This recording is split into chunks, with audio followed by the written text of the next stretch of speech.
एकनाथ शिंदे साहेबांच्या पक्षाचे नेते रवींद्र धंगेकर आज पुण्यात असे म्हणाले की महाराष्ट्रामध्ये 2024 जे महायुतीचं सरकार आलं त्याचं श्रेय फक्त न फक्त एकनाथ शिंदे साहेबांकडे आहे. त्यांच्या लाडकी बहीण योजनेमुळेच ते श्रेय आहे आणि भारतीय जनता पार्टीचा याच्यामध्ये काहीच रोल नाही.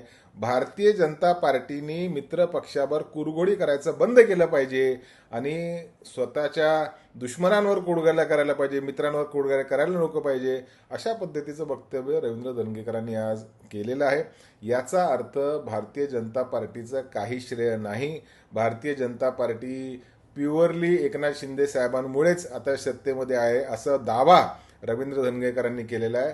आणि मला वाटतं ज्या पद्धतीची जवळीक एकनाथ शिंदे साहेबांची आणि अमित शहा साहेबांची झालेली आहे, दिल्लीच्या वाऱ्या ज्या पद्धतीने एकनाथ शिंदे साहेबांच्या वाढलेल्या आहेत, त्याच्यातनं एक संदेश नक्कीच आहे की भविष्यामध्ये आत्ता जी भाजप आहे त्याला एकनाथ शिंदे साहेबांच्या ताटाखालचं मांजर बनून दुय्यम दर्जाचं स्थान महाराष्ट्रामध्ये मिळतं की काय ह्याची उत्सुकता कदाचित शिंदे साहेबांच्या पक्षातल्या लोकांना लागलेली असावी.